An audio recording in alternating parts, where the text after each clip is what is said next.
The Blue Castle by Lucy Maud Montgomery.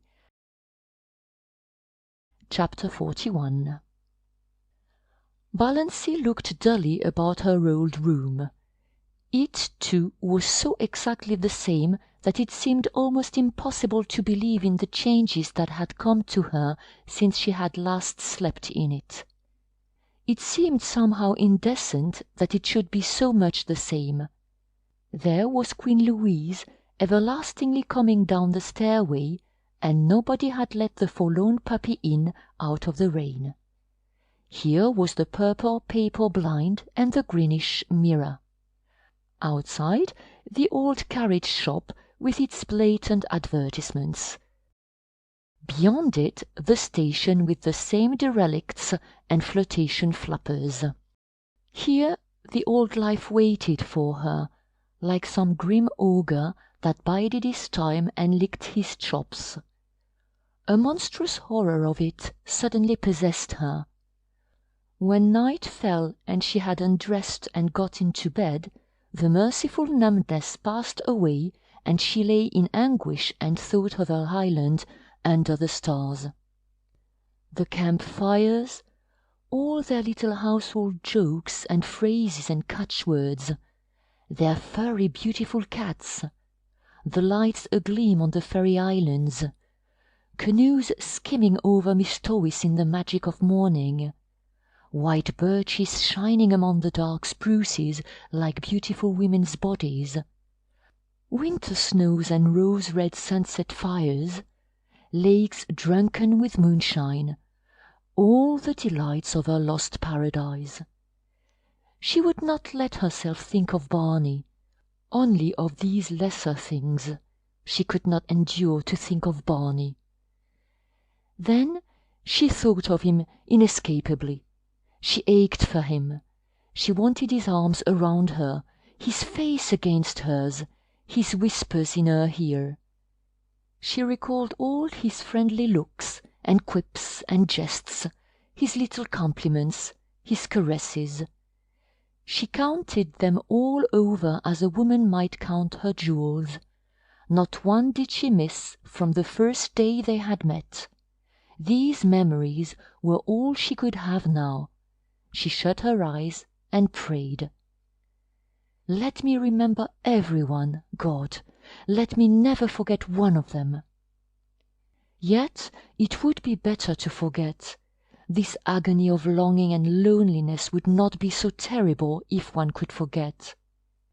And Ethel Traverse, that shimmering witch woman with her white skin and black eyes and shining hair.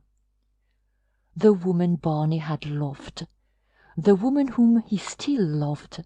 Hadn't he told her he never changed his mind? Who was waiting for him in Montreal, who was the right wife for a rich and famous man. Barney would marry her, of course, when he got his divorce. How Valancy hated her and envied her. Barney had said "I love you" to her. Valancy had wondered what tone Barney would say "I love you" in, how his dark blue eyes would look when he said it. Ethel Traverse knew. Valancy hated her for the knowledge, hated and envied her. She can never have those hours in the Blue Castle. They are mine, thought Valancy savagely. Ethel would never make strawberry jam, or dance to old Abel's fiddle, or fry bacon for Barney over a campfire. She would never come to the little Mistowis shack at all. What was Barney doing, thinking, feeling now? Had he come home and found her letter? Was he still angry with her, or a little pitiful? Was he lying on their bed, looking out on stormy Mistowis and listening to the rain streaming down on the roof? Or was he still wandering in the wilderness, raging at the predicament in which he found himself, hating her? Pain took her and wrung her like some great pitiless giant. She got up and walked the floor. Would morning never come to end this hideous night? And yet, what could morning bring her? The old life without the old stagnation that was at least bearable. the old life with the new memories, the new longings, the new anguish. "Oh, why can't I die?" moaned Valancy. End of chapter 41. Chapter 42.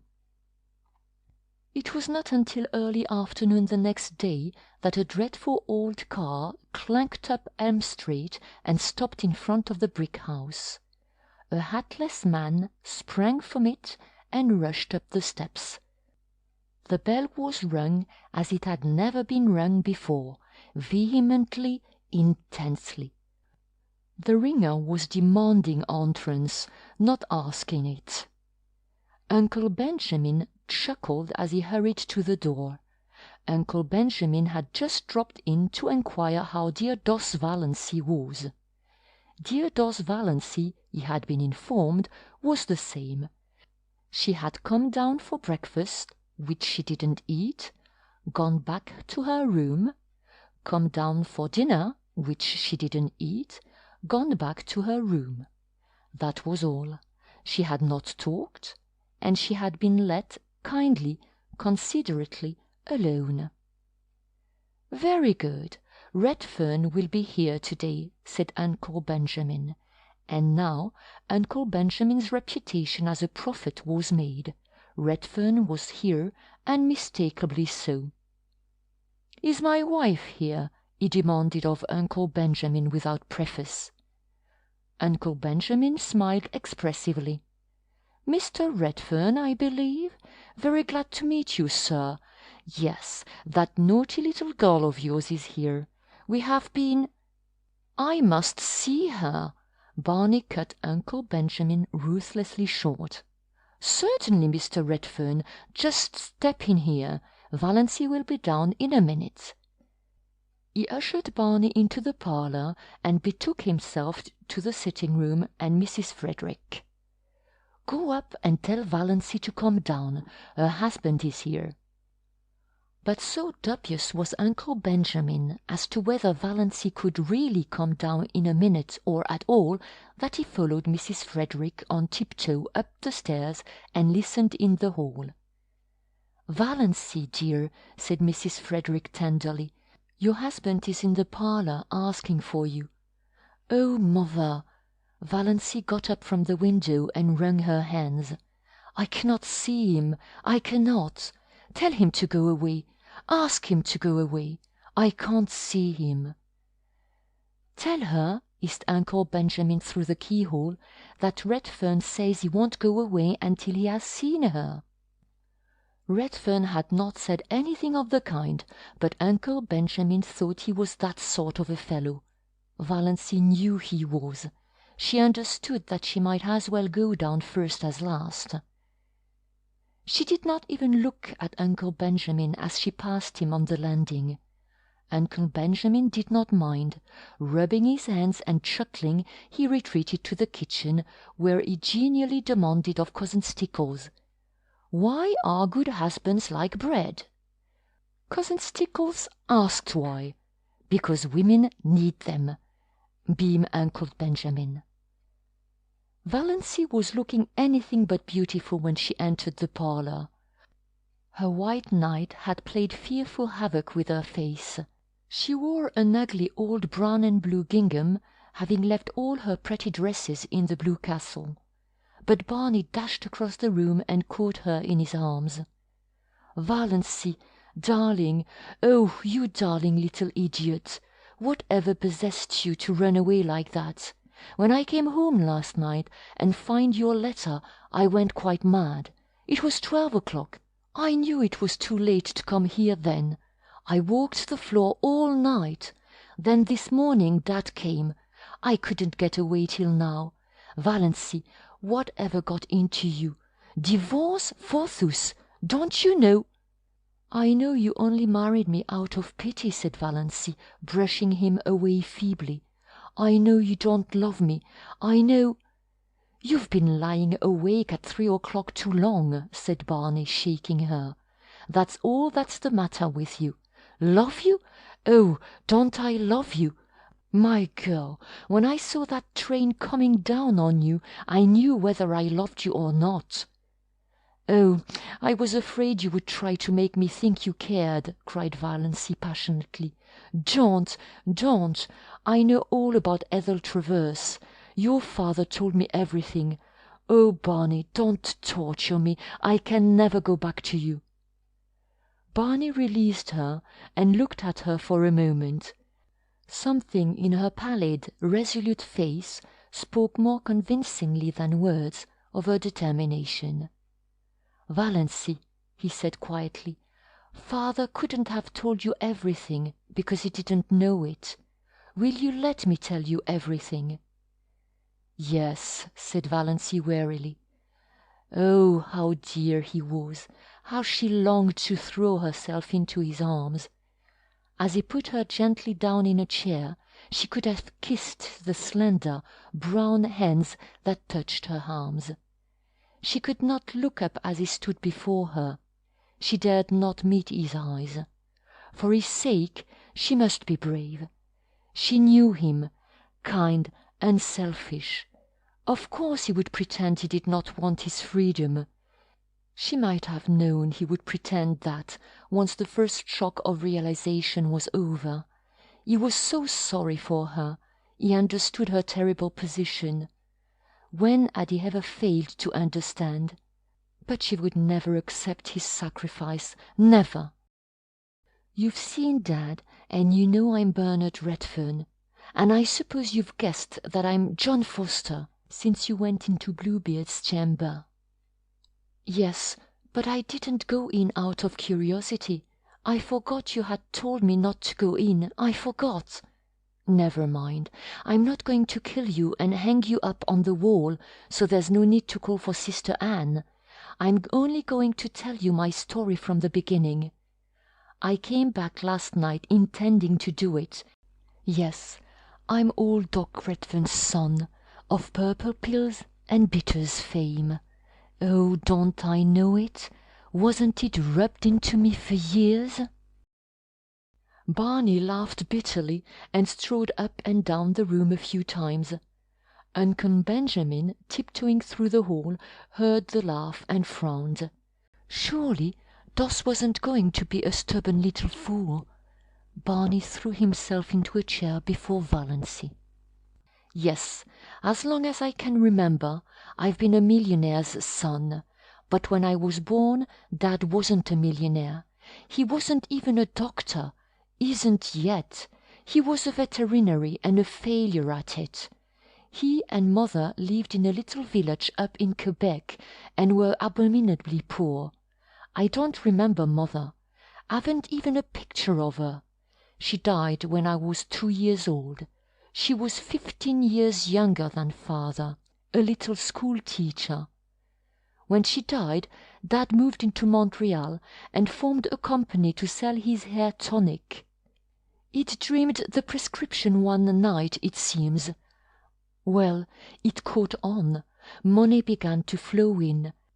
Dad invented or dreamed the other things too. Pills, bitters, liniment, and so on. He was a millionaire by the time I was 10, with a house so big a small chap like myself always felt lost in it. I had every toy a boy could wish for, and I was the loneliest little devil in the world. I remember only one happy day in my childhood, Valancy, only one. Even you were better off than that. Dad had gone out to see an old friend in the country and took me along. I was turned loose in the barnyard, and I spent the whole day hammering nails in a block of wood. I had a glorious day. When I had to go back to my room full of playthings in the big house in Montreal, I cried, but I didn't tell Dad why. I never told him anything. It's always been a hard thing for me to tell things, Valancy, anything that went deep. And most things went deep with me. I was a sensitive child, and I was even more sensitive as a boy. No one ever knew what I suffered. Dad never dreamed of it. When he sent me to a private school, I was only 11. The boys ducked me in the swimming tank until I stood on a table and read aloud all the advertisements of father's patent abominations. I did it then. Barney clenched his fists. I was frightened and half drowned, and all my world was against me. But when I went to college and the Sophs tried the same stunt, I didn't do it. Barney smiled grimly. They couldn't make me do it, but they could and did make my life miserable. I never heard the last of the pills and the bitters and the hair tonic. After using was my nickname. You see, I'd always such a thick thatch. My 4 college years were a nightmare. You know or you don't know what merciless beasts boys can be when they get a victim like me. I had few friends. There was always some barrier between me and the kind of people I cared for, and the other kind, who would have been very willing to be intimate with rich old Doc Redfern's son, I didn't care for. But I had one friend, or thought I had, a clever, bookish chap, a bit of a writer. That was a bond between us. I had some secret aspirations along that line. He was older than I was. I looked up to him and worshipped him. For a year I was happier than I'd ever been. Then a burlesque sketch came out in the college magazine, a mordant thing, ridiculing Dad's remedies. The names were changed, of course, but everybody knew what and who was meant. Oh, it was clever, damnably so, and witty. McGill rocked with laughter over it. I found out he had written it. Oh, were you sure? Valancy's dull eyes flamed with indignation. Yes, he admitted it when I asked him. Said a good idea was worth more to him than a friend any time. And he added a gratuitous thrust. You know, Redfern, there are some things money won't buy. For instance, it won't buy you a grandfather. Well, it was a nasty slum. I was young enough to feel cut up. And it destroyed a lot of my ideals and illusions, which was the worst thing about it. I was a young misanthrope after that. Didn't want to be friends with anyone.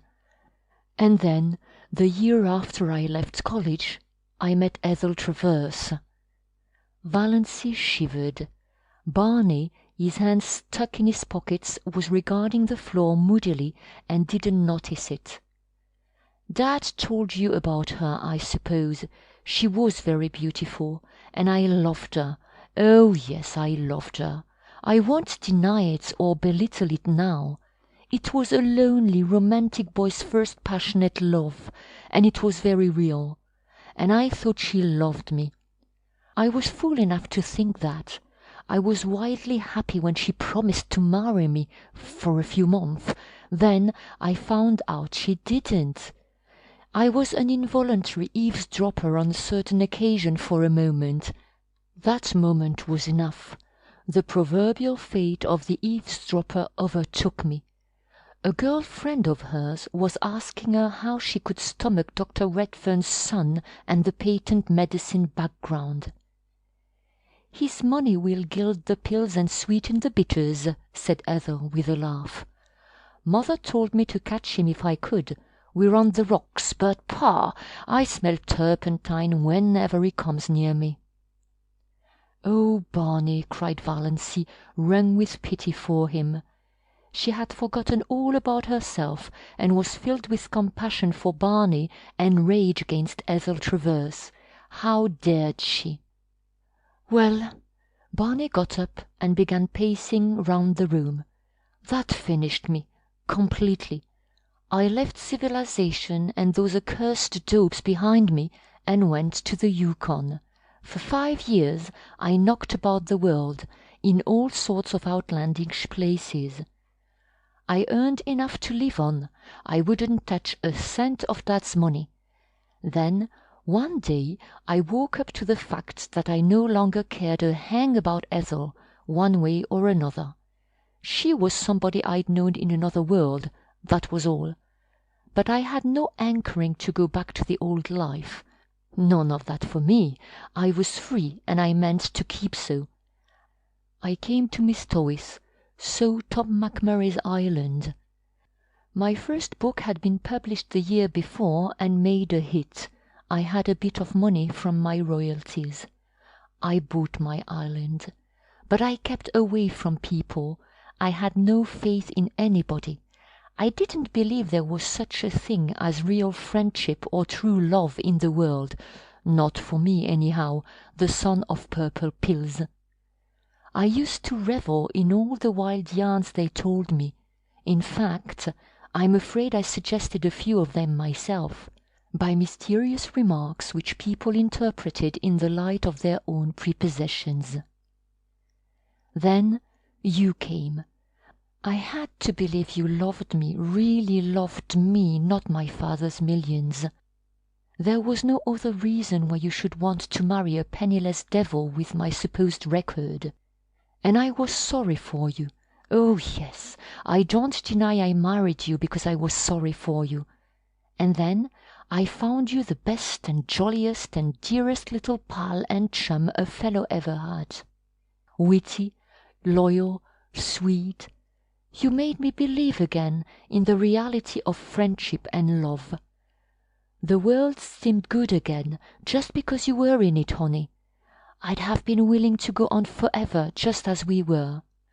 I knew that the night I came home and saw my home light shining out from the island for the first time, and knew you were there waiting for me. After being homeless all my life, it was beautiful to have a home, to come home hungry at night and know there was a good supper and a cheery fire, and you. But I didn't realize what you actually meant to me till that moment at the switch. Then it came like a lightning flash. I knew I couldn't live without you, that if I couldn't pull you loose in time, I'd have to die with you. I admit it bowled me over, knocked me silly. I couldn't get my bearings for a while. That's why I acted like a mule. But the thought that drove me to the tall timber was the awful one that you were going to die. I'd always hated the thought of it, but I supposed there wasn't any chance for you, so I put it out of my mind. Now I had to face it. You were under sentence of death, and I couldn't live without you. When I came home last night, I had made up my mind that I'd take you to all the specialists in the world, that something surely could be done for you. I felt sure you couldn't be as bad as Dr. Trent thought, when those moments on the track hadn't even hurt you. And I found your note, and went mad with happiness, and a little terror for fear you didn't care much for me after all, and had gone away to get rid of me. But now it's all right, isn't it, darling? Was she, Valancy, being called darling? I can't believe you care for me, she said helplessly. I know you can't. What's the use, Barney? Of course you're sorry for me. Of course you want to do the best you can to straighten out the mess. But it can't be straightened out that way. You couldn't love me. She stood up and pointed tragically to the mirror over the mantel. Certainly not even Alan Tierney could have seen beauty in this woeful, haggard little face reflected there. Barney didn't look at the mirror. He looked at Valancy as if he would like to snatch her or beat her. Love you? Girl, you're in the very core of my heart. I hold you there like a jewel. Didn't I promise you I'd never tell you a lie? Love you! I love you with all there is of me to love.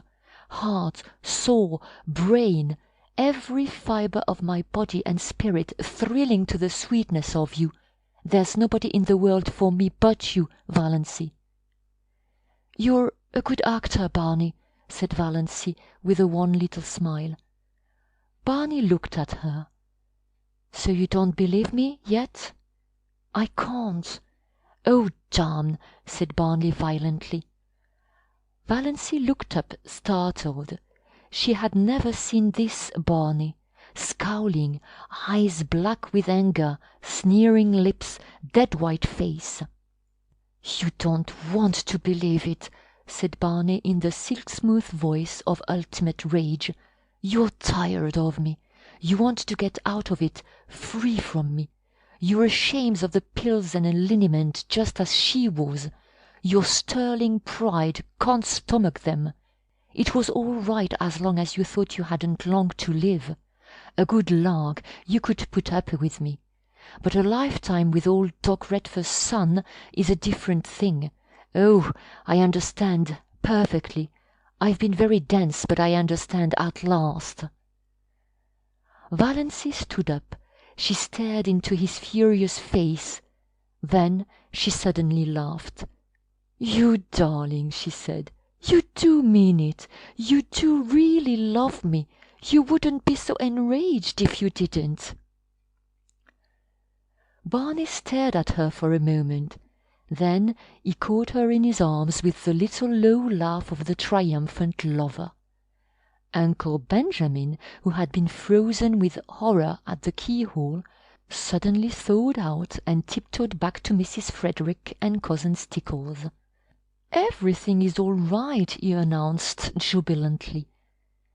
Dear little Doss! He would send for his lawyer right away and alter his will again. Doss should be his sole heiress. To her that had should certainly be given. Mrs. Frederick, returning to her comfortable belief in an overruling Providence, got out the family Bible and made an entry under marriages. End of chapter 42. Chapter 43. "But Barney," protested Valancy after a few minutes, "your father, somehow, gave me to understand that you still loved her." "He would. Dad holds the championship for making blunders. If there's a thing that's better left unsaid, you can trust him to say it." "But he isn't a bad old soul, Valancy. You like him." "I do now. And his money isn't tainted money. He made it honestly. His medicines are quite harmless. Even his purple pills do people whole heaps of good when they believe in them." "But I'm not fit for your life," sighed Valancy. "I'm not clever or well educated or—" "My life is in Mistawis and all the wild places of the world. I'm not going to ask you to live the life of a society woman. Of course we must be a bit of the time with Dad. He's lonely and old." "But not in this big house of his," pleaded Valancy. "I can't live in a palace." "Can't come down to that after your blue castle," grinned Barney. "Don't worry, sweet. I couldn't live in that house myself. It has a white marble stairway with gilt banisters and looks like a furniture shop with the labels off. Likewise, it's the pride of Dad's heart. We'll get a little house somewhere outside of Montreal, in the real country, near enough to see Dad often. I think we'll build one for ourselves. A house you build for yourself is so much nicer than a hand-me-down. But we'll spend our summers in Mistawis and our autumns traveling. I want you to see the Alhambra. It's the nearest thing to the blue castle of your dreams I can think of. And there's an old-world garden in Italy where I want to show you the moon rising over Rome through the dark cypress trees." "Will that be any lovelier than the moon rising over Mistawis?" "Not lovelier, but a different kind of loveliness. There are so many kinds of loveliness." "Valancy, before this year you've spent all your life in ugliness. You know nothing of the beauty of the world. We'll climb mountains, hunt for treasures in the bazaars of Samarkand, search out the magic of East and West, run hand in hand to the rim of the world. I want to show you it all, see it again through your eyes. Girl, there are a million things I want to show you, do with you, say to you. Will take a lifetime. And we must see about that picture by Tierney, after all." "Will you promise me one thing?" asked Valancy solemnly. "Anything," said Barney recklessly. "Only one thing. You are never, under any circumstances or under any provocation, to cast it up to me that I asked you to marry me."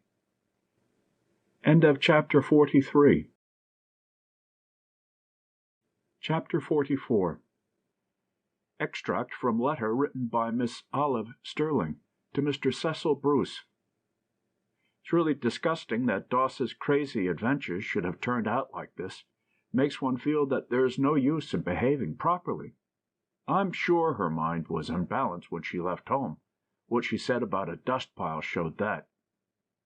Of course, I don't think there was ever a thing the matter with her heart. Or perhaps Snaith or Redfern or whatever his name really is fed purple pills to her back in that mischievous hut and cured her. It would make quite a testimonial for the family ads, wouldn't it? He's such an insignificant-looking creature. I mentioned this to Doss, but all she said was, "I don't like Colorad men." Well, he's certainly no Colorad man. Though I must say there is something rather distinguished about him, now that he has cut his hair and put on decent clothes. I really think, Cecil, you should exercise more. It doesn't do to get too fleshy. He also claims, I believe, to be John Foster. We can believe that or not, as we like, I suppose. Old Doc Redfern has given them $2 million for a wedding present. Evidently the purple pills bring in the bacon. They're going to spend the fall in Italy and the winter in Egypt and motor through Normandy in apple blossom time. Not in that dreadful Lizzie, though. Redfern has got a wonderful new car. Well, I think I'll run away, too, and disgrace myself. It seems to pay. Uncle Ben is a scream, likewise Uncle James. The fuss they all make over Doss now is absolutely sickening. To hear Aunt Amelia talking of my son-in-law, Bernard Redfern, and my daughter, Mrs. Bernard Redfern. Mother and father are as bad as the rest, and they can't see that Valancy is just laughing at them all in her sleeve. End of Chapter 44. Chapter 45. Valancy and Barney turned under the mainland pines, in the cool dusk of the September night, for a farewell look at the blue castle. Mistawis was drowned in sunset lilac light, incredibly delicate and elusive. Nip and Tuck were cawing lazily in the old pines. Goodluck and Banjo were mewed and mewing in separate baskets, in Barney's new, dark green car, en route to Cousin Georgiana's. Cousin Georgiana was going to take care of them until Barney and Valancy came back. Aunt Wellington and Cousin Sarah and Aunt Amelia had also entreated the privilege of looking after them, but to Cousin Georgiana was it given. Valancy was in tears. "Don't cry, Moonlight. We'll be back next summer, and now we're off for a real honeymoon." Valancy smiled through her tears. She was so happy that her happiness terrified her. But despite the delights before her, the glory that was Greece and the grandeur that was Rome, lure of the ageless Nile, glamour of the Riviera, mosque and palace and minaret, she knew perfectly well that no spot or palace or home in the world could ever possess the sorcery of her blue castle. The end. End of Chapter 45. End of the Blue Castle by Lucy Maud Montgomery.